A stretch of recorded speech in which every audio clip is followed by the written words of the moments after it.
그날은 여느 때와 다름없는 평범한 하루였습니다. 윤석열 대통령이 TV 앞에 모습을 드러내기 전까지는 말입니다. 평소보다 좀 빨리 10시쯤에 자신은 감기약을 먹고 좀 일찍 잤어요. 몇 명의 지인들과 식사 자리에 있었거든요.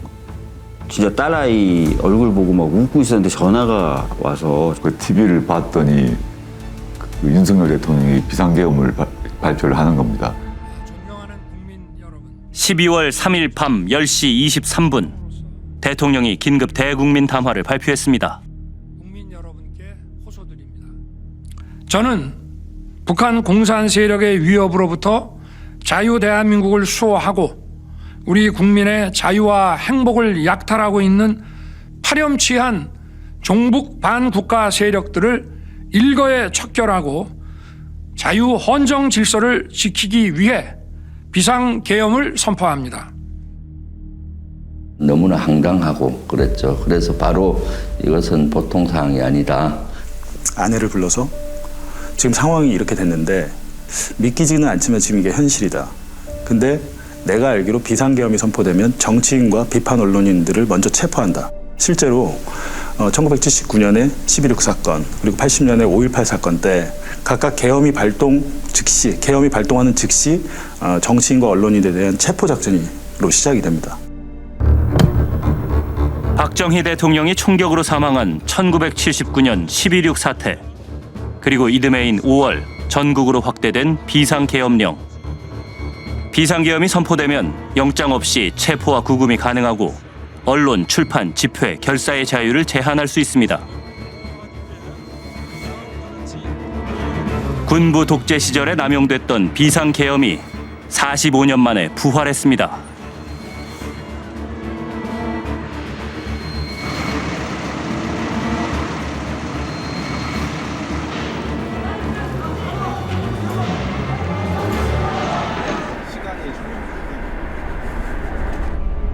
윤석열 대통령이 비상계엄을 선포했습니다. 상상이 되십니까? 이거는 실제 상황입니다. 저도 지금 국회를 향해 가고 있습니다. 야심한 밤, 기습적으로 이루어진 비상계엄 선포. PD수첩도 국회로 달려갔습니다.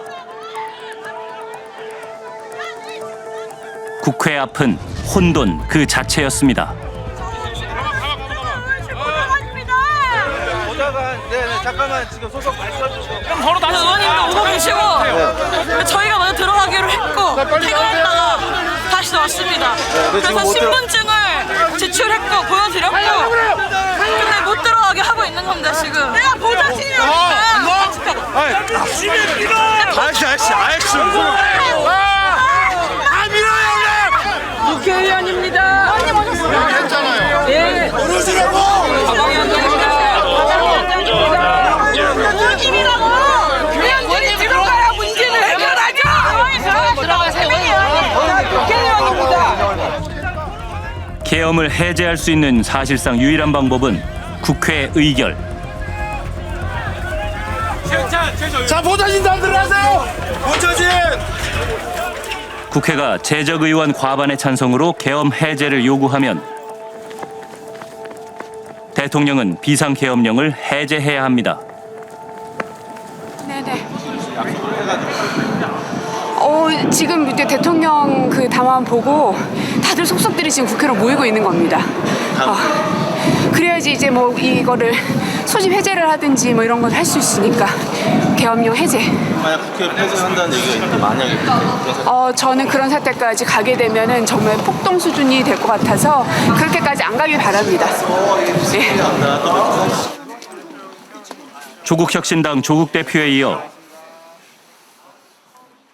여당인 국민의힘 한동훈 대표도 모습을 드러냈습니다. 한마디만 해주세요, 한동훈 대표님. 한마디만 해주세요. 여야 의원들이 속속 국회에 도착했습니다. 현재 계엄령 해제를 위한 151명의 국회의원이 모자란 상태입니다. 이 방송을 보고 계신 국회의원 여러분들은 수단과 방법을 가리지 말고 담을 넘어서라도 들어와 주십시오.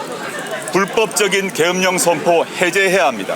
국회의원들 모이는 것 자체를 막으려 할 수 있기 때문에 신속하게 본청 안으로 들어가야 된다는 생각 때문에 그래서 저는 문으로 들어가려는 시도를 아예 하지 않고 바로 담을 넘었어요. 경찰은 밤 10시 50분경부터 국회 외곽문을 봉쇄하고 출입을 통제하기 시작했습니다. 일부 의원들은 담을 넘기도 했습니다. 빨리 열어. 여기 지금 비상계엄 하에 열을 수 없다라고 지시가 받아서 비상계엄 불법 계엄이래. 뭔 소리 하는 거야? 얘 공무원 아니야? 저희가 지금 현재로 저희가 어떤 X한테 명령받았길래 이런 소리를 해? 국회의원이 못 들어가니 말이 돼? 굉장히 혼란한 상황 속에서 거의 올림픽대로 변해서 내렸어야 됐어요. 그래가지고 이제 걸어와서 그 국회의원 회관 앞으로 이제 들어오려고 하는데 당신들 상관이 누구냐? 어떤 상관이 당신들한테 이런 것을 할 수 있다고 명령을 내렸느냐? 그 상관의 힘이 대한민국 헌법보다 강한 것이냐? 윤석열 대통령이 미쳤다 이런 심정이 들었어요. 정말 미쳤다. 정신이 나간 행위다. 그리고 근데 이 미친 사람이 저렇게 대통령이 되어서 비상계엄을 했다면 어떤 일을 할지 모른다는 생각을 했죠. 비상계엄 소식을 접한 시민들은 밤 늦은 시간에도 불구하고 여의도 국회 앞으로 속속 집결했습니다.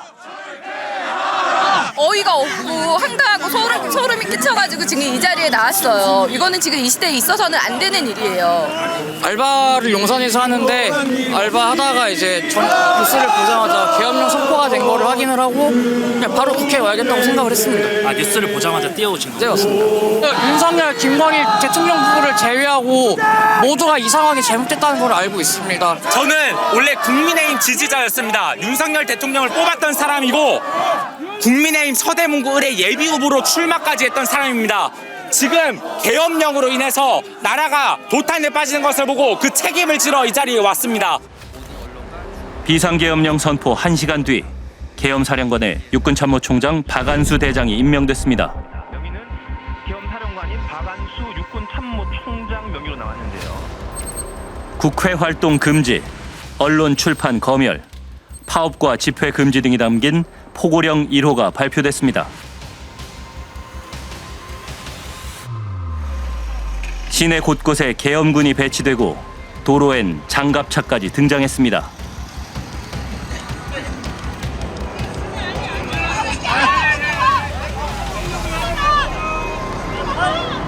제가 0시 40분에 시작할 때 혼자서 방송을 시작했습니다. 빨리 이제 생방송으로 전해드리기 위해서. 그 시각 충정로의 한 건물 앞에서도 계엄군이 포착됐습니다. 김어준 대표가 운영하는 인터넷 방송국 앞. 당시 실시간 방송을 하고 있었던 상황. 군인 차량은 여기 이제 버스 2대, 지휘 차량 1대가 있었고 일단 송출 직후에 다수 군인이 주차장에 있다고 전달을 받았고 일단 앞문을 잠그고 다른 올라올 수 있는 다른 경로의 통로들도 일단은 문을 잠궈 놓고 어떻게든 방송을 계속 해야 하고 계속 군인의 숫자가 많아지고 계속 진입을 하려는 것 같은 의도가 보이는 걸로 봐서는 아마 저희 방송 자체를 좀 무력화하려는 게 아닌가. 포고문을 봤잖아요. 거기 보면은 그러니까 언론 활동이라든가 방송 활동이라든가 이런 것들도 다 통제한다라고 돼 있잖아. 계엄사의 통제를 받는다. 그러면은 이거는 정말로 그 계엄 선포대로 그 내용대로 가는구나. 그 자리에서 현장에서 만약에 체포가 된다면 영장 없이 체포 압수수색 구금이 가능하거든요. 계엄 상황에서는. 그래서 그렇게 잡히면 저희 팬은 영원히 그냥 부러지는 거거든요. 그 부분이 가장 조금 두려웠고. 헬기 떴어? 헬기 떴어. 미치겠네. 뭐로 떴는데? 헬기 떴어. 근데 저거 어느 쪽으로 가는 거야? 여의도. 자정을 앞둔 시각. 군 헬기가 여의도 국회 상공의 모습을 드러내면서 긴장감이 고조됐습니다. 좀 흐물흐물 보이라는데?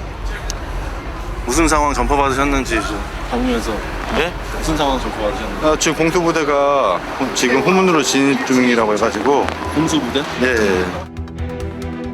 밤 11시 50분 무장 병력을 태운 공수부대 헬기가 국회 운동장에 착륙했습니다.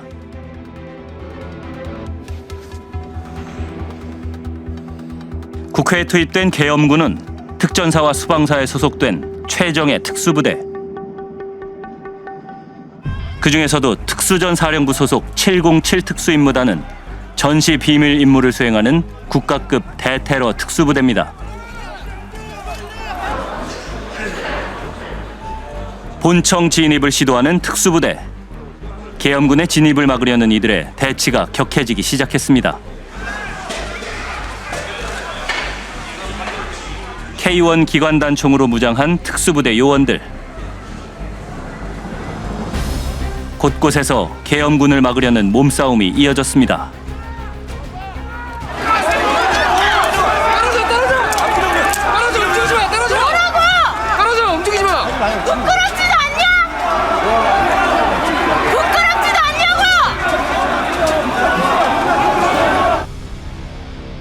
밤 0시 34분. 본청 출입이 수월하지 않자 계엄군은 국회의사당 2층 사무실 유리를 깨고 본회의장이 있는 건물 안으로 진입을 시작했습니다.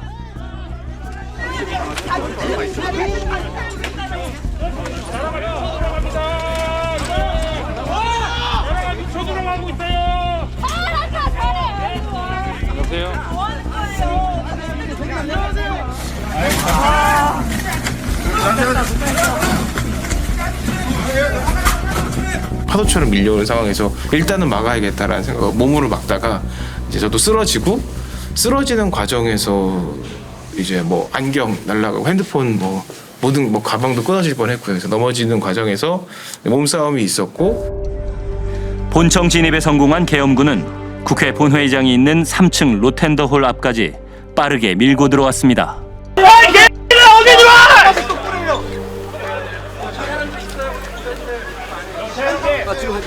지금 하지 마. 비키라고. 제가 나오세요. 같이 한번 나와. 나오시면.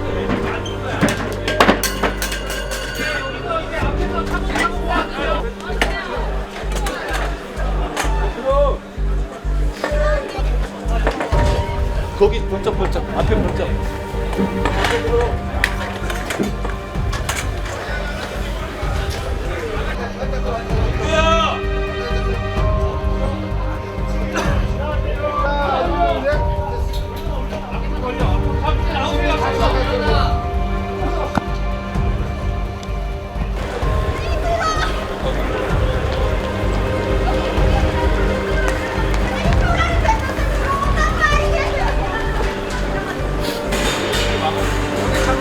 야 내려오고 뭐 나눠야 돼. 빨리 들어오세요. 빨리 내려와요. 빨리 내려와.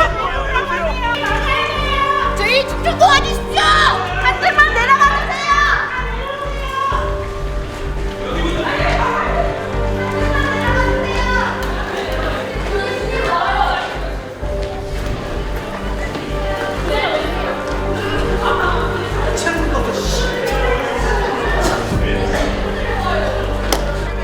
여기 이미 마지막으로 나왔습니다.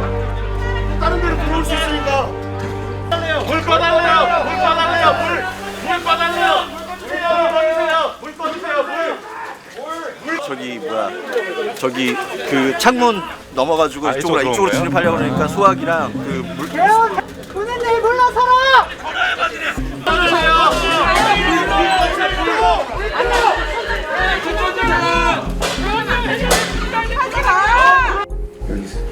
여기가 바로 로텐돌이에요. 본청으로 가면. 여기를 또 지키고 있었죠. 보좌진들이. 이게 책상, 의자, 막을 수 있는 거를 바리케이트를 쌓고 그에 올라섰고. 흡사 군사작전을 방불케 하는 상황. 작전이 있었던 거 봐요. 앞에 이 정문을 지키는 부대는 그대로 있었고 2차로 온 애들이 왼쪽에는 오른쪽 지켰고 3차로 온 애들 붙으니까 뒤로 갔고 단계로 각자의 역할들에 따라서 진입을 했었던 것 같고요. 저희들은 계속 이 공간 자체를 다 지켜야 된다는 목표였었기 때문에 당연히 무섭죠. 총 차고 있는데 당연히 무섭고 저희는 지휘를 해주는 사람이 없었고 거기는 지휘를 받고 무선으로 얘기를 하면서 일사불란했고 저희는 야 이쪽 때문에 우르르 가고 이쪽 뚫릴 때 오르르 국회 보좌진들과 당직자들은 스크럼을 짜며 계엄군의 본회의장 진입을 맨몸으로 막아섰습니다.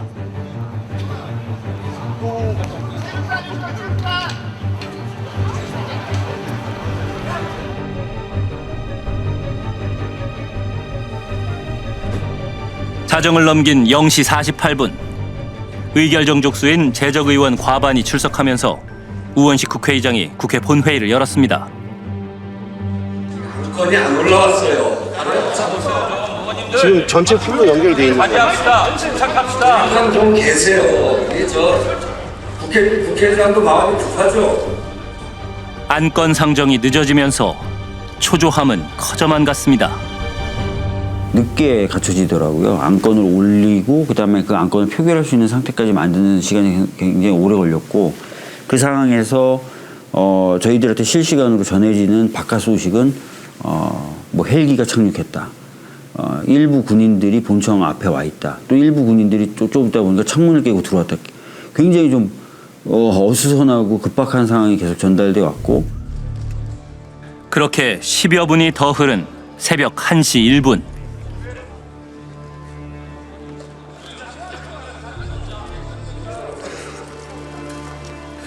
그러면 의사일정 제1항 비상계엄 해제 요구 결의안을 의결하도록 하겠습니다. 투표해 주시기 바랍니다.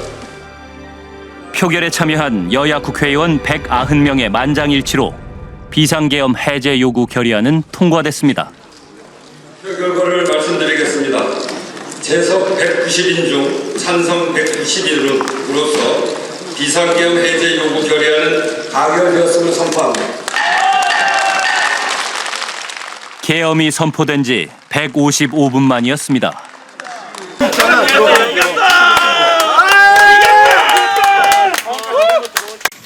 지금 다시 한번 얘기하는데 본회의에서 계엄 해제 결의안이 통과됐어요. 여러분들 여기 계시는 것 자체가 굉장히 위법한 행위가 될 수도 있어요. 알겠습니다. 자, 지금 나가서 정리하시면 돼. 지금 나가세요. 다 책임지십니다. 네. 국회에 진입했던 계엄군도 철수를 시작했습니다. 오케이. 이동하자. 자, 이동하자. 이동하겠습니다. 하지만 국민의 뜻을 외면한 군에 대한 시민들의 분노는 쉽게 풀리지 않았습니다. 뒤에 저희가 받을게요. 형, 저희 복귀도 못하게 하시면 복귀할 걸 왜 오는 거야?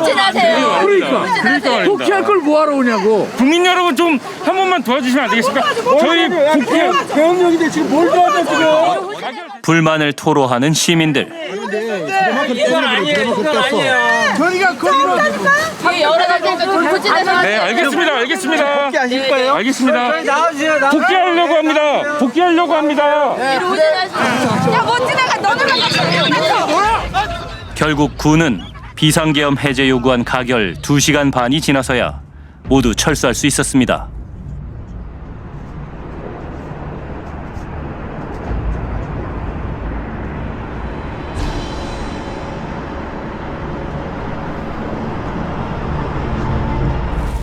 이번 계엄 선포는 실질적인 효과를 상실했습니다. 앞으로 이런 지금 이 계엄령에 근거해서 군, 경이 공권력을 행사하는 것은 위법한 것입니다. 위법한 지시에 따르지 않는 것에 대해서는 집권여당 국민의힘이 의원들을 끝까지 지켜드릴 것입니다. 국민 여러분, 비상계엄은 원래부터 무효였고 국회 의결로 무효임이 다시 한번 확인됐습니다. 우리 국회는 주권자인 국민이 위임한 그 권한으로 국회를 지키면서 민주공화국 대한민국 헌정 질서를 굳건하게 지켜나가겠습니다. 저희 개혁신당은 탄핵이라고 하는 그런 불행한 사태가 반복되는 것을 최대한 막고 신중하게 접근해야 된다는 입장이었습니다.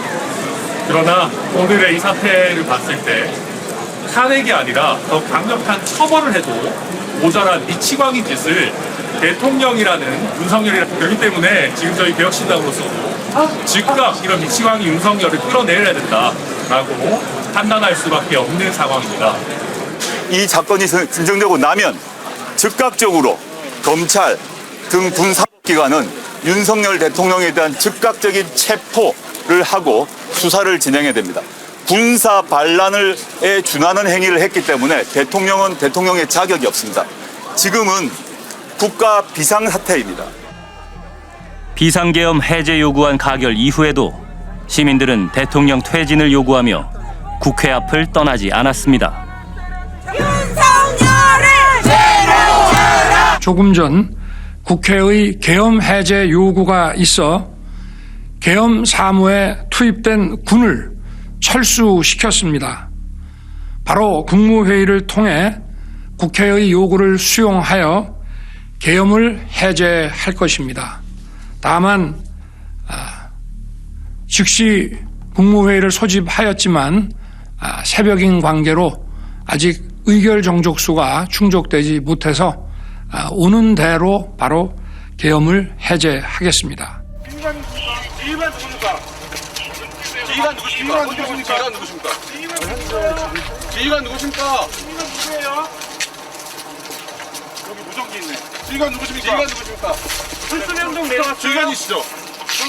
지휘관이시죠? 소속 밝혀 주십시오. 저희 한 개헌군이 아닙니다. 여기 소속은 여러분 가서 지휘관한테 항의하셔야 됩니다. 계엄을 주도한 것으로 알려진 김용현은 지난 9월 국방부 장관으로 전격 임명됐습니다.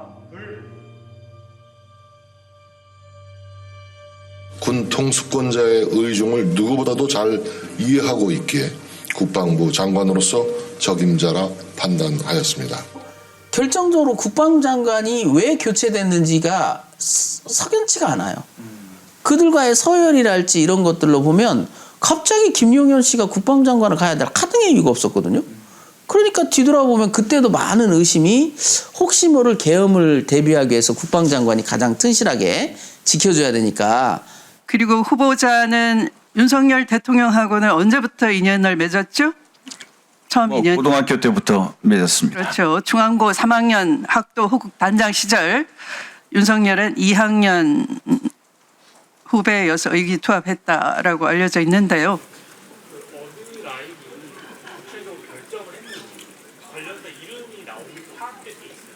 김용현 국방부 장관, 행안부 장관 다 충안고지 않습니까? 건의할 수 있는 사람도 계엄이 선포된 계엄의 키맨은 3명입니다. 국방부 장관과 계엄사령관 그리고 방첩사령관입니다. 그중에 국방부 장관과 방첩사령관이 충안고입니다.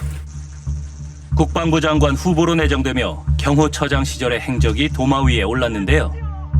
과잉 심기 경호 논란을 일으킨 입틀막 사건뿐 아니라 군 간부들과의 한 비밀 회동도 문제가 됐습니다. 최근 이준우 수방사령관, 각종군 특전사령관, 여인영 방첩사령관을 한남동 공간으로 불렀죠. 출입 기록을 남기지 않으려고 입구에서 경호처 직원의 안내로 불러들여서 무슨 얘기했습니까? 계엄 이야기 안 했습니까? 우리 박선원 의원님 말씀 동의할 수 없습니다. 대부분이 사실이 아닌 것을 가지고 여러 가지 선동적인 말씀하시는데 12.12 군사반란의 핵심이었던 방첩, 수방, 특전사령관이 사적인 모임을 이어왔다는 충격적인 사실. 민주당은 의혹을 제기했습니다. 최근 정권 흐름의 핵심은 국지전과 국풍 조성을 염두에 둔 계엄령 준비 작전이라는 것이 저의 근거 있는 확신입니다. 탄핵 국면에 대비한 계엄령 빌드업 불장난을 포기하기 바랍니다. 아주 지금 좋게 말씀하셔서 그럴 리가 있겠는가 이랬는데 또라이라고 생각했습니다. 많은 분들이.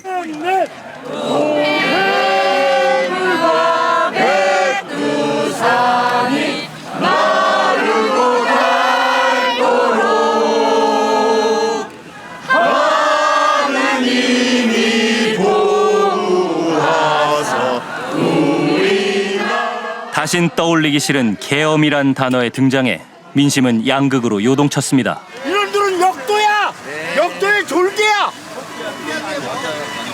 한남동을 내 아들이 역도의 졸개가 될 수 없어! 의혹을 오히려 괴담, 음모론으로 일축했던 보수 진영. 계엄을 준비하고 있다. 이거 우리나라 얘기 맞습니까? 뭐 여기서 계엄을 준비하고 있는 걸 알고 계시는 분이 계세요? 그게 사실이 아니라면 이건 국기를 문란하게 하는 것 아니겠습니까? 근거조차 없는 계엄론으로 국정을 마비시키려는 야당의 계엄농단, 국정농단에 맞서서 윤석열 정부는 단호히 대응하겠습니다. 장관 되신 다음에 계엄 발동 건의할 생각은 없으시죠? 생각해 본 적 없습니다. 네. 하지만 지난 3일 국민들은 괴담을 현실로 마주해야 했습니다. 무려 45년 만의 계엄. 그 배경은 무엇일까? 윤 대통령의 입에 주목할 필요가 있습니다. 민주주의의 기반이 되어야 할 국회가 자유민주주의 체제를 붕괴시키는 괴물이 된 것입니다. 파렴치한 종북 반국가 세력들을 일거에 척결하고 반국가 세력이라는 용어를 제가 쭉 체크해 보니까 지난 2년 동안 무려 8번을 그 시점에 8번을 썼더라고요. 아주 명확하게 야당과 국회와 반대자를 향해서 반국가 세력이라는 용어를 썼더라고요. 그건 상식적으로 있을 수가 없잖아요. 자유민주주의 체제를 위협하는 반국가 세력들이 반국가 세력은 임기 첫 해부터 반국가 세력 척결을 외쳐온 윤 대통령. 여러 공식석상에서 언급했지만 반국가 세력은 국가보안법에도 없는 단어입니다. 국회가 헌법에 따라서 보장받는 당연한 적법한 권한을 행사하고 있는 것이다라는 게 인정이 안 되는 거예요. 이 대통령 본인의 입장에 있어서는 이것이 우리 헌법 체제 안에서 일어날 수 있는 일이고, 그리고 그 일어날 수 있는 일에 대해서 당신도 합법적인 대응을 해야 된다라고 하는 생각을 못한다, 이 사람은. 당신에 대해서 여러 가지 이유로 위협적인 상황을 발생을 한 게 국가에 대한 위협이라고 인식을 하고 있다는 겁니다. 12월 3일 국회 장악을 위해 무력을 집중시킨 계엄사. 만약 장악에 성공했다면 절묘한 한 수가 됐을 거란 분석이 많습니다. 명태균 씨가 진실을 밝혀달라며 특검을 요청한 것이 바로 이날 오후였고, 국회는 주요 쟁점들의 의결을 앞두고 있었는데요. 민주당이 대폭 감액한 예산안의 본회의 상정부터 관저 이전 의혹을 감사한 감사원장 탄핵과 김건희 여사를 불기소한 서울중앙지검장 등 검사들에 대한 탄핵. 게다가 김건희 특검법이 여야 합의로 표결될 예정이었습니다. 윤석열 대통령 입장에서 보면 최악의 상황으로 달려간다고 판단했을 거예요. 김건희 특검법 재의결이 될 것 같고 국회를 무력화시켜야 되겠다. 그런 개인적인 어떤 계산도 같이 깔려 있지 않았나 싶습니다. 지난 3일 누구도 예상 못한 사태에 서울의 밤은 공포로 가득했습니다.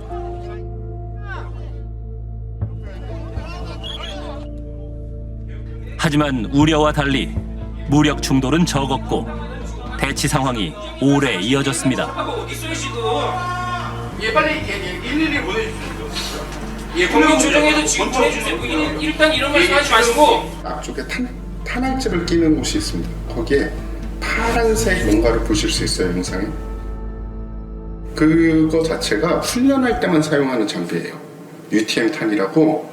그만큼 평소 작전이 아니라 계엄 임무에 투입이 되는데 그런 준비가 안 돼 있는 병력들까지 빨리 보낼 수밖에 없었다라는 거고, 이거 자체가 그들이 자신의 임무가 확실히 뭔지 모르고서 왔다라는 거죠. 이게 기자들의 시민들이 현장에 나가 있던 그 계엄군들의 무전을 직접 들었대요.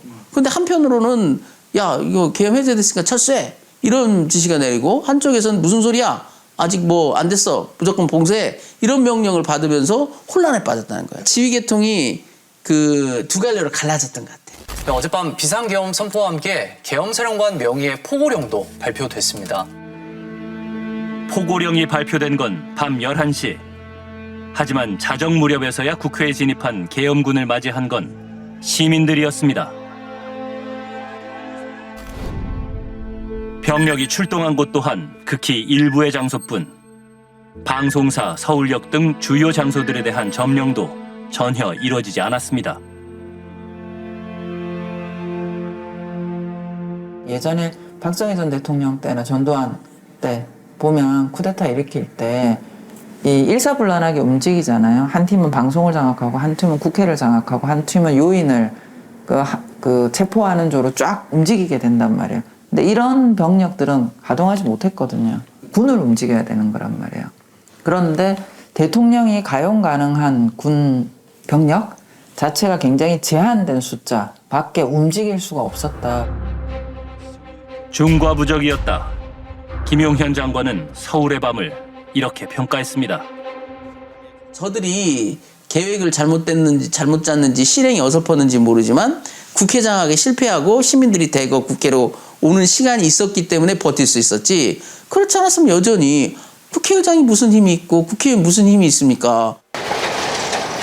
계엄령 해제 후 시선은 윤석열 대통령에게 집중되고 있습니다. 이쪽에 3팀이 나올게요. 3팀 4분만. 저기서도 못 가게 했어요. 뭐 이쪽으로도 못 오게 하고 일로도 못 가게 하고. 근데 지금 기자분들 오시니까 가게 지금 열어주는 것 같은데 저기서는 뭐 다 검사하고 저 여기 과자 들고 집에 가고 있어요. 국민들은 지금 대통령에게 책임을 묻고 있습니다. 뉴스를 지켜보는 시민들. 지금이 과연 비상계엄을 내릴 만큼 비상한 상황이냐고 되묻습니다. 도대체 무슨 상황인가 이게. 급상계엄 할 수 있는 상황이 전혀 아닌데 전혀 공감대가 형성되지 않는, 전혀 위험하지도 않은데 그런 게 됐다고 해서 깜짝 놀라고 한참을 잠도 못 자고. 이해 설명도 들을 것도 없어요. 국민들은 아닌데 자꾸 우리가 5.18 혁명도 다 적어봤잖아. 그 전두환 형보다 더 한타는 이 사람은. 오히려 내가 봐도 정말 뭐 국가가 위태롭거나 그래서 나온 것도 아니고 뭐 다른 사유가 있는 것 같긴 한데 그 사유를 덮기 위해서 이렇게 막무가내식으로 했다는 거에 대해서 되게 충격적이긴 하더라고요. 윤석열 대통령은 국회가 내란을 획책한다고 비난하며 비상계엄을 선포했습니다. 지난 6월 22대 국회 출범 이후에도 10명째 탄핵을 추진 중에 있습니다. 모든 주요 예산을 전액 삭감하여 국가 본질 기능을 훼손하고 대한민국을 마약 천국, 민생 치안 공황 상태로 만들었습니다. 이는 자유 대한민국의 헌정 질서를 짓밟고 헌법과 법에 의해 세워진 정당한 국가 기관을 교란시키는 것으로서 내란을 획책하는 명백한 반국가 행위입니다. 공직자에 대한 탄핵 소추와 예산 조정은 국회의 합법적인 업무 범위에 해당합니다.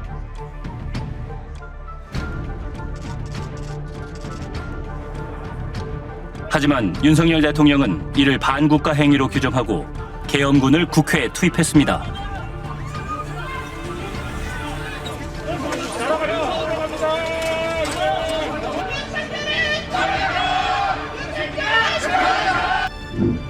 헌법은 전시나 사변 등 국가 비상사태가 있을 때 계엄을 선포하도록 요건을 제한하고 있습니다.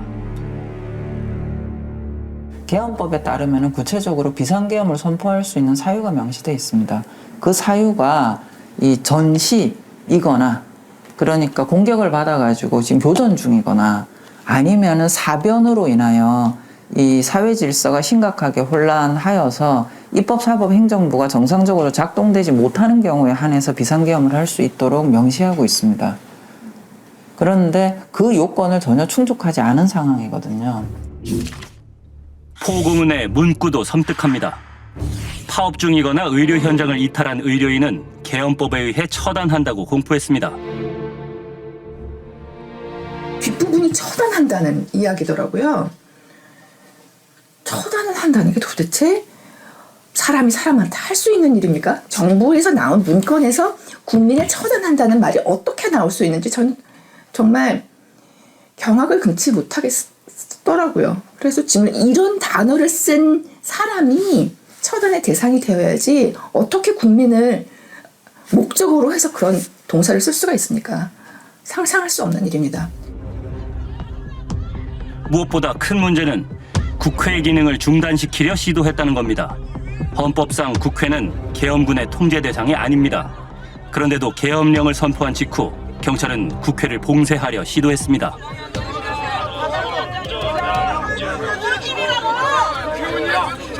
자, 국회의원들 들어갈 거니까 비켜! 아니 여러분이 비키셔야 저희가 들어갑니다. 경찰들이 몇 겹으로 막고 있어서 들어갈 수가 없었습니다. 거기서 담을 넘었습니다. 그래서 담을 넘어가지고 이제 본회의장으로 갔죠. 그런데 표결 자체는 끝나 있었습니다. 계엄군이 국회에 진입한 자체부터 명백한 불법의 가능성이 있습니다.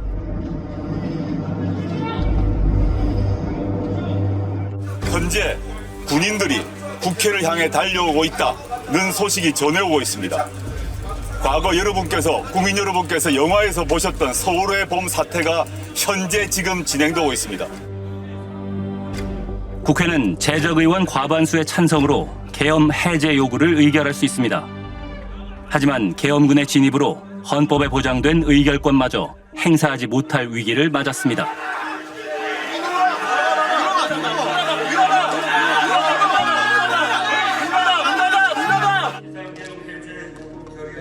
계엄군이 들어오기 직전 국회는 가까스로 비상계엄 해제 요구 결의안을 의결할 수 있었습니다.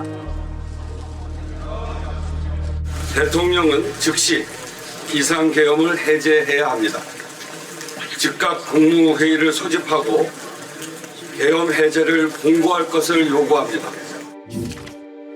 윤 대통령은 헌법상 계엄군 통제 대상이 아닌 국회와 지방의회의 정치 활동을 금지시켰습니다. 계엄이 발의가 되면은 국민의 대표인 국회가 과반 이상의 찬성으로 해제도 할 수 있고 통제를 하라는 거예요. 그런데 병력들이 국회로 난입을 계엄군이 했잖아요. 이것은 명백한 헌법을 위반하고 법률을 위반한 것이고요.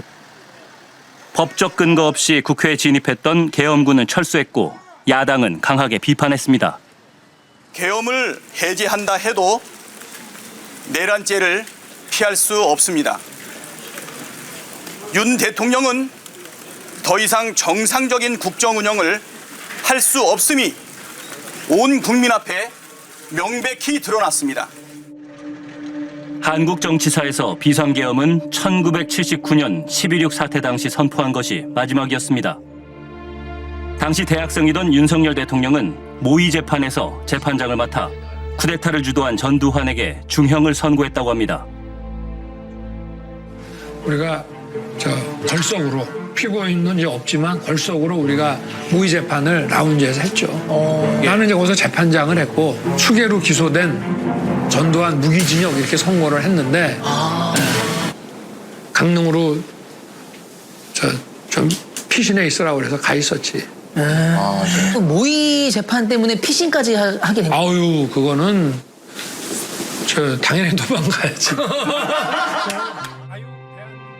45년 뒤 계엄군을 투입해 국회의 기능을 중단시키려 한 윤석열 대통령 본인의 행위는 어떤 처벌 대상일까? 국회의 기능을 중단시키려고 했던 거는 우리 형법상 내란죄를 구성해요. 내란죄 구성해 보면 국헌문란 목적으로 폭동화했어야 되는 건데 여기서 이제 그 구성 요건이 국헌문란 목적은요. 헌법에서 설치한 기관의 기능 수행을 방해하면 성립합니다. 그건 딱 맞아요. 근데 폭동이냐가 남는데 이 폭동의 범위를 우리 대법원에서는 굉장히 넓게 해석하고 있어요.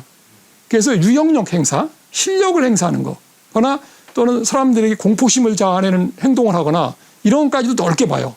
근데 이번에 보면 공수부대 특전사 요원들이 완전 무장을 한 채로 국회의사당 본청을 진입했어요. 이게 폭동에 안 들어갈 것 같습니까?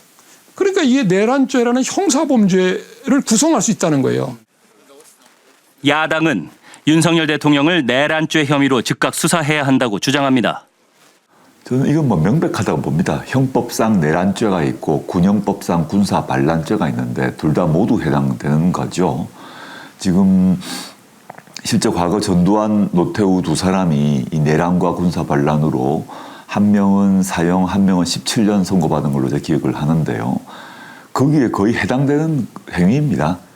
사실상의 쿠데타를 시도했다고 저희는 보고 있기 때문에 이건 내란죄로 다스려야 되는 거고, 그래서 저는 탄핵에 대해서 굉장히 저희 동참할 수 있다는 입장을 벌써 밝혔고, 내란에 대해 가지고는 바로 수사하고 기소할 수 있게 되어 있습니다. 이거는 내란 시도로 봐야 된다는 것이 저희 입장입니다. 여당인 국민의힘 일부에서도 불법적인 계엄에 관여한 자들에게 책임을 물어야 한다는 주장이 나왔습니다. 대통령이 이 참담한 상황에 대해서 직접 소상히 설명해야 합니다. 이번 계엄을 건의한 국방부 장관을 즉각 해임하는 등 책임 있는 모든 관계자들에게 엄중한 책임을 물어야 합니다. 이건 제 개인 생각인데, 예를 들면 저는 비상계엄이 위법했다, 잘못됐다라고 생각을 해요. 근데 그게 이제 끝나자마자 바로 그날 지금 탄핵을 하겠다라고 나오는 거잖아요. 이건 너무 성급하다. 적어도 뭐가 잘못된 거고 뭐가 위법한 것인가였는지에 대해서 국회가 조사가 필요하다. 그리고 그 국회가 조사를 하면서 그럴 경우에는 여론도 움직일 거 아니겠습니까? 그런 것들 여러 가지를 근거를 해서 탄핵을 하겠다라고 주장을 한다면, 그러면 아마 국민의힘에서도 그것을 반대하기가 쉽지가 않을 거예요. 진상규명이 필요합니다. 계엄사령관인 박안수 육군참모총장조차 계엄 선포를 사전에 알지 못했고 계엄군의 국회 투입 관련 지시를 한 적이 없다고 주장했습니다. 야6당은 윤석열 대통령이 비상계엄을 선포하며 헌법과 법률을 위반했다는 이유로 탄핵소추안을 제출했습니다. 오늘 중으로 탄핵안을 발의할 겁니다. 오늘 중으로. 탄핵안을 발의하면 24시간이 경과한 해야만 표결이 가능하고 72시간 내에 표결을 해야 됩니다. 그러니까 오늘부터 정확히 말씀드리면 발의를 했기 때문에 내일, 그다음에 내일 모레 글피, 내일 모레 글피, 이렇게 요 3일의 말미가 있는 거예요, 대통령한테는. 대통령은 요 3일 동안 자진 사퇴를 결심하든지 안 되면 저희들은 탄핵 의결에 들어간다는 겁니다. 6시간 만에 종료된 윤석열 대통령의 비상계엄. 위법 논란에 휩싸이며 전국이 요동치고 있습니다.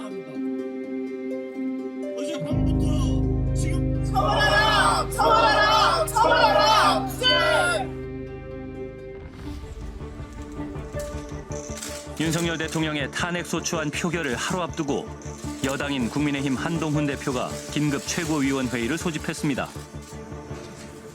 대통령이 정치인들 체포를 위해서 정보기관을 동원했던 사실을 신뢰할 만한 근거를 통해서 확인했습니다. 새로이 드러나고 있는 사실 등을 감안할 때 대한민국과 국민을 지키기 위해서 윤석열 대통령의 조속한 직무집행 정지가 필요하다고 판단합니다. 예상치 못한 발언이었습니다. 사실상 대통령 탄핵 찬성을 시사한 말이었습니다. 안에서 어떤 말씀 나누셨나요? 다 쉬신다. 당론이 어떻게 도와주고 있나요, 어머니? 수석 대변인 회의 그렇게 해주십시오. 총회가 왜 이렇게 늦어지는 겁니까? 저 같은 경우는 국회가 요동쳤습니다.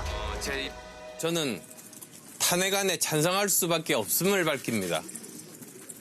국민의 뜻을 따르겠습니다. 아프게 하고 여기에 맞는 부분에 대해서 저는 빨리 대통령을 지금도 정리시키고 대통령 탄핵 반대를 주장해온 여당 국민의힘. 소속 의원들의 잇따른 이탈에 아무런 입장을 내놓지 않았습니다.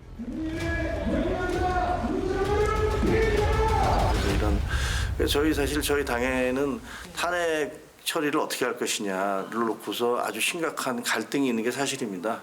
윤석열 대통령이 거의 내란에 가까운 이런 비상계엄을 실시를 했는데 이것을 우리가 묵과하면은 우린 결국은 죽는다. 탄핵에 대해서는 이미 국민적인 합의와 동의가 있다. 지금과 같은 위험한 대통령을 한시라도 더 이상 이 직에 둬서는 안 된다는 국민적 합의가 있고 또 모든 야당이 지금 동의하고 있지 않습니까? 지금 여당 내에서도 계속해서 이탈하는 그런 의원들이 나오고 있기 때문에 아마 그 빠른 시간 내에 탄핵의 결의가 이루어질 수 있다 이런 생각을 하고 헌법 제65조 대통령 탄핵 소추는 국회 재적의원 300명 중 과반의 발의 그리고 3분의 2 이상, 즉 200명 이상이 찬성해야 가결됩니다. 무소속을 포함해 야당 의원 수는 192명. 여당 의원 8명만 찬성해도 대통령 탄핵 소추는 가결될 수 있습니다.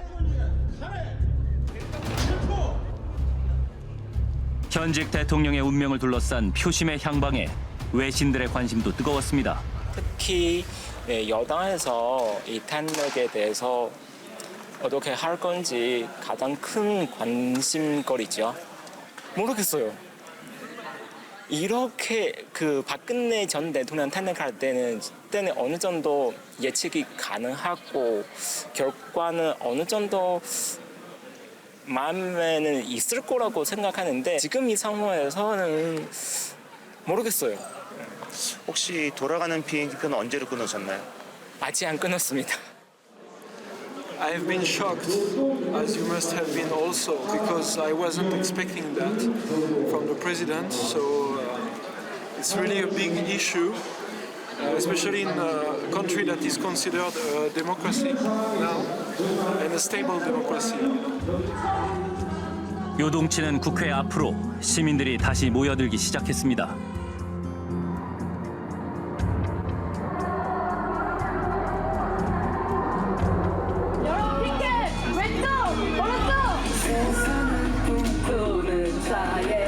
계엄령이 발동하고 나서 30분 뒤에 바로 여기로 택시 타고 왔었거든요. 그래서 이제 불과 헬기가 이제 한 40분이 지났을 시점에 세대가 국회 경내로 들어가는 거 보고 너무 충격을 해가지고서 이제 정파를 떠나서 정당 정파를 떠나서 뭐 기본적으로 헌법을 어겼다는 게 그게 뭐 도저히 용납이 안 돼서 뉴스로 이제 소식을 접했을 때 이제 한동훈 대표도 좀 탄핵에 찬성하는 그런 입장을 보인 걸로 알고 있어서 아무래도 제가 보기에는 탄핵 소추안이 어느 정도 좀 여유 있게 가결이 되지 않을까. 저는 지금 흘러가는 분위기로 봐서 30명의 이탈표가 있어서 한 뭐 220표나 30표 정도의 충분히 되지 않을까. 만약에 반대한다. 역사적 심판을 제대로 받지 않을까. 저는 정당이 해산될 정도의 수준에까지 가지 않을까. 반가워. 사진 한 장 찍어야지. 인증사진 나중에 커서 30년 뒤에 봐야지. 나도 여기 왔었구나. 그러고. 네, 알려줘야죠. 국민 여러분. 역사 속 한 장면으로 기록될 대통령 탄핵 소추 운명의 날. 밤새 국회를 지키겠다며 모인 시민들도 있었습니다. 여기 사람들이 많이 비어있다고 이렇게 올라와가지고 오게 됐고요. 그리고 여기를 이제 안 지키고 있으면은 뭔가 군인들이 다시 오거나 갑작스러운 상황들이 생길 때 대비할 수 없을 것 같아서 여기로 왔어요. 네, 여기를 지켜야지 안전하게 내일 표결까지 이루어질 수 있을 것 같다는 생각이 들고요. 저는 북한 공산 세력의 위협으로부터 자유 대한민국을 수호하고 자유 헌정 질서를 지키기 위해 비상계엄을 선포합니다. 계엄 해제 다음 날 열린 국회 국방위원회 전체 회의. 계엄 사령관을 맡았던 박안수 육군참모총장이 참석했습니다. 비상계엄 사태에 대한 긴급 현안 질의가 진행됐습니다. 국회에 군부대 투입할 때 군부대 투입의 명령을 하셨죠? 군부대 명령하지 않았습니다. 그럼 누가 명령을 해서 누구의 명령으로 헬기가 들어왔습니까? 계엄 사령관이 지시를 안 했는데 어떻게 부대가 왔습니까? 그걸 제가 정확하게 모르겠습니다. 모릅니까? 네네. 계엄 당시 자신은 국회에 군부대 투입을 명령하지 않았다는 계엄 사령관. 누가 명령을 내렸는지조차 모른다는 도저히 믿기 힘든 답변을 했습니다. 차관님 아셨습니까? 누가 지시했습니까? 차관님 지시하셨습니까? 뭐 차관은 지시한 유치가 아니고 그 병력에 대한 투입 지시는 장관께서 하셨습니다. 장관께 하셨고요. 국회에 군 병력 투입을 명령했다는 당사자는 김용현 당시 국방부 장관. 윤석열 대통령의 충암고 1년 선배인 그는 경호처장을 거쳐 지난 9월 국방부 장관으로 임명됐습니다. 윤 대통령에게 계엄을 건의한 장본인이기도 합니다.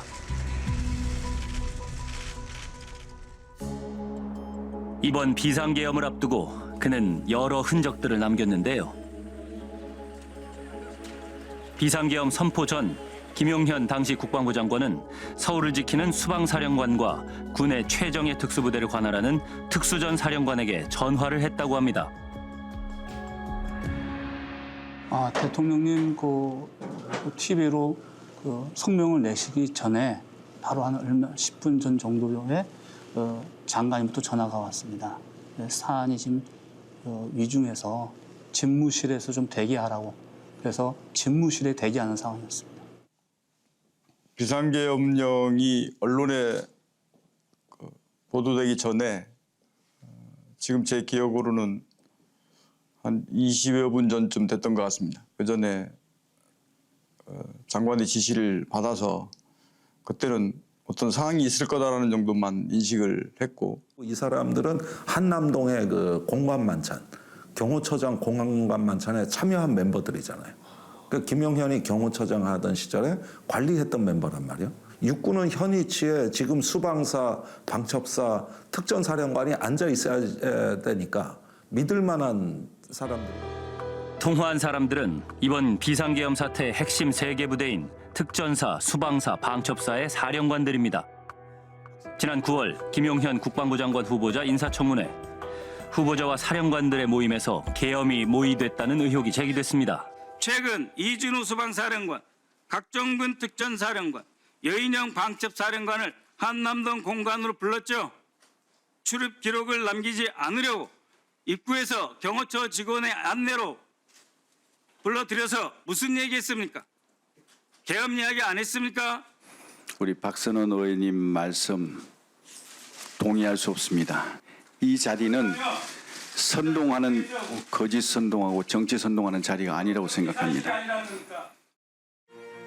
그런데 조금 전 오후 10시 30분 대통령실에서 윤석열 대통령이 긴급 대국민 담화를 열어 비상계엄을 선포했다는 소식 들어왔습니다. 누구도 예상하지 못했던 갑작스러운 한밤의 비상계엄 선포. 대한민국이 충격과 혼란에 휩싸이기 시작하는 사이 김용현 당시 국방부 장관은 전군 주요 지휘관 회의를 열어 비상경계태세 강화를 지시했습니다. 장관님께서 이제 지휘관들에게 그 계엄 발령된 거, 그리고 군사활동은 장관이 책임진다는 말씀과 뭐 이제 임명, 명령 불행 시 항명죄 뭐 이런 그런 어떤 그 시작 계엄 시점에 화상이었습니다. 그런데 뜻밖의 계엄군이 처음 모습을 드러낸 곳은 국회가 아닌 과천 중앙선거관리위원회였습니다. 계엄군은 관악구와 수원의 선거관리기관에도 출동했는데요. 소총으로 무장한 계엄군은 중앙선관위에 진입한 후 청사를 빠르게 장악해갔습니다.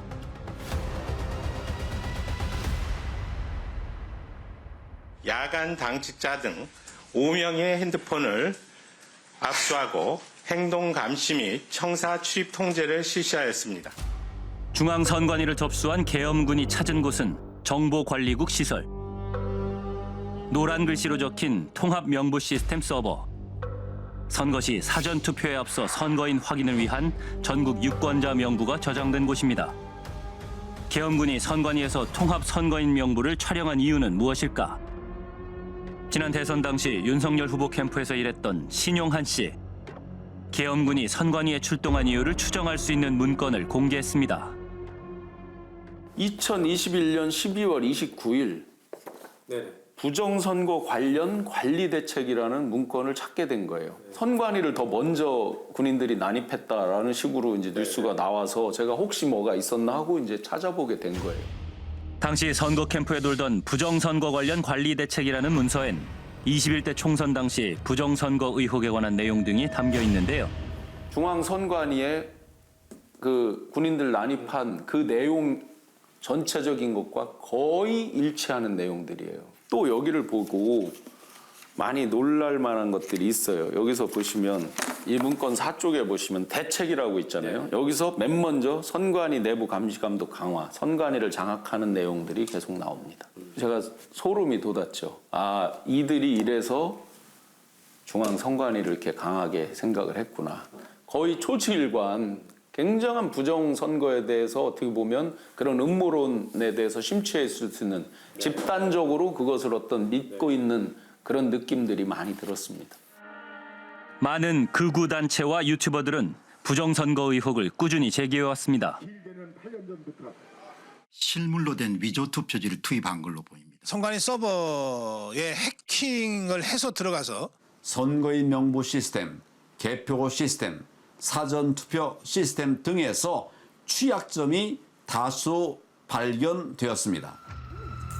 윤 대통령이 검찰총장 시절 대검에서 함께 근무했던 한동수 전 감찰부장에 따르면 윤 대통령이 평소 극우 유튜브에 심취해 있었다고 합니다. 예, 그때 검찰총장 시절에 구구 집회에도 나가고 여기서 그 주변을 배회하고 기본적으로 뭐 유튜브 등을 많이 청취를 하면서 이제 극우적인 시각들에 대해서 굉장히 지지 세력이기도 하고. 실제 윤 대통령은 지난 2021년 9월 국민의힘 대선 후보 경선 당시 부정선거 의혹에 대해 언급한 바 있습니다. 저도 뭐 총장 시절에 그 4.15 총선을 그 결과를 지켜보고 동별로 그 비율이 거의 막 비슷하게 나오는 거라든지 또는 뭐 관외 사전 투표의 비율이 아주 일정하다든지 하는 거에 대해서 좀 통계적으로 볼 때도 좀 의문은 가졌습니다. 계엄군을 선관위에 진입시킨 이유에 대해 김용현 전 국방부 장관은 부정선거 의혹 수사가 필요한지 판단하기 위해서였다고 밝혔습니다. 결국 이해할 수 있는 방법은 단 하나다. 그러니까 부정선거라고 하는 그 믿음을 가지고 선관위를 털어서 어떤 뭐 데이터를 조작해서라도 현재의 국회를 정당하지 못한 기관, 그래서 해산을 시키려고 했던 그런 의도였다라고 저는 봐요. 윤 대통령이 계엄을 선포했던 그날 밤 비상계엄 철폐하라! 비상계엄 철폐하라! 비상계엄 해제 요구안을 결의하기 위해 국회의원들은 서둘러 국회로 향했습니다. 이재명 민주당 대표와 우원식 국회의장도 국회 담을 넘어야 했습니다.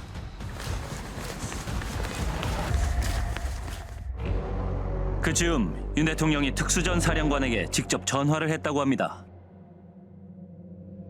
707이 이동할 때 어디쯤 이동하고 있느냐라고 그때 한 번 받았던 기억이 있습니다. 계엄군의 국회 투입이 늦어지고 있는 이유를 파악하려고 한 것으로 보입니다. 제707 특수임무단이 국회에 도착한 직후 윤 대통령은 수방사 사령관에게도 전화를 걸었습니다. 요인 체포를 담당하는 군사경찰 특임대를 지휘하는 수방사령관. 계엄 당시 국회에 출동해 지휘하고 있었다고 합니다. 거기 상황이 어떠냐. 그래서 똑같은 얘기를 했습니다. 굉장히 이제 복잡하고 우리 인원이 이동할 수도 없다. 그랬더니 가만히 들어보시다가 알겠다고 하시고 더 전화 끊으셨습니다. 그러니까 대통령이 직접 지휘를 하고 있는 거죠. 그리고 11시가 모든 대한민국의 운명을 바꿀 D-Day라는 걸 알고 거기에다 다 맞췄는데 이게 안 돌아가는 거예요. 특전사와 수방사의 정예부대가 동원됐지만 국회 장악은 쉽지 않았습니다. 본회의장을 진입하려는 계엄군과 막으려는 사람들의 격렬한 대치가 이어지는 가운데 그러면 의사일정 제1항 비상계엄 해제 요구 결의안을 의결하도록 하겠습니다. 투표해 주시기 바랍니다.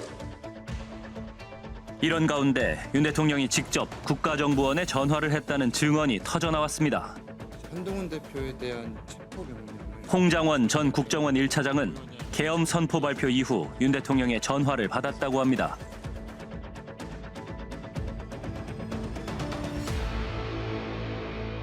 이번 기회에 다 잡아들여 싹 다 정리해 국정원에도 대공 수사권을 줄 테니 우선 방첩사를 도와 지원해.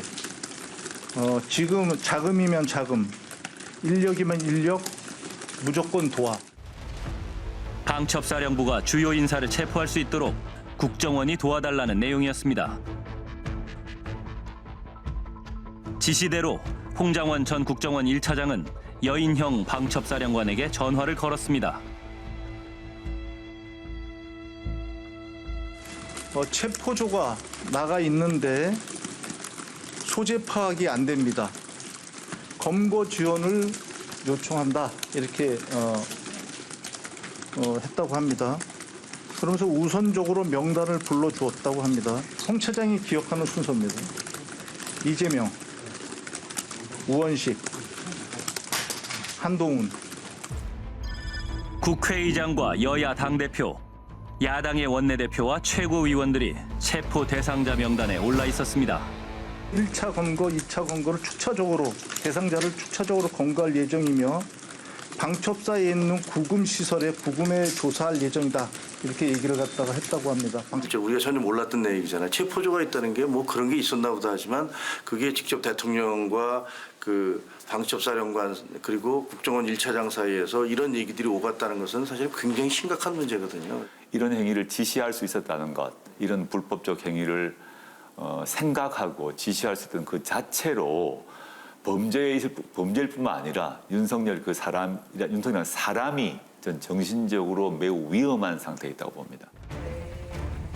홍장원 전 국정원 1차장에게 체포 대상자 명단을 일러준 여인형 방첩사령관을 만났습니다. 체포하시면은 어떻게 하시려고 하셨습니까, 혹시? 저희 오늘 정보회에 가서 소상하게 말씀드리겠습니다.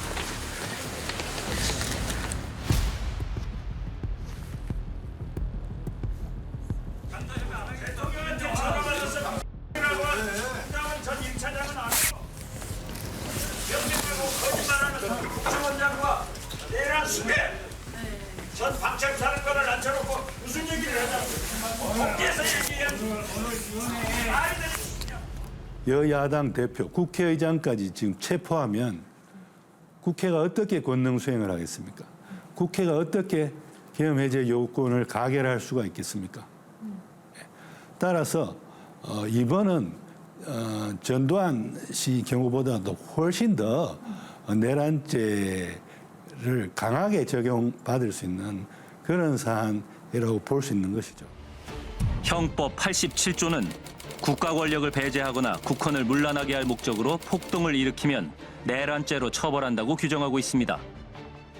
1997년 대법원은 전두환 씨 등 신군부 세력의 내란 혐의를 유죄라고 판단하면서 그 근거로 국회의사당을 병력으로 봉쇄하고 국회의원 출입을 금지해 상당 기간 국회가 열리지 못하게 함으로써 국회의 권능 행사를 사실상 불가능하게 한 점을 들었습니다. 그리고 오늘 아침 또 다른 폭로가 이어졌습니다. 12.3 계엄 당시 국회로 출동했던 707 특임단장. 그는 상부로부터 계엄 해제 요구안 표결을 막으라는 취지의 명령을 받았다고 말합니다. 국회의원들이 모이고 있단다. 너 150명을 넘으면 안 된단다. 막아라. 안 되면 들어가서 풀어낼 수 있겠냐. 뭐 이런 뉘앙스였습니다. 윤 대통령은 취임 당시 헌법을 준수하겠다고 약속했습니다. 선서, 나는 헌법을 준수하고 국가를 보유하며 우리 헌정사상 지금처럼 정치인들 특히 정부 여당의 입을 통해서 헌법이 유린되고 헌법이 부정되는 예는 없었습니다. 세상 어느 나라에 이런 경우가 없습니다. 민주주의가 제도화되고 어느 정도 헌법 질서가 갖추어진 나라에서는 있을 수 없는 일이 지금 발생하고 있거든요.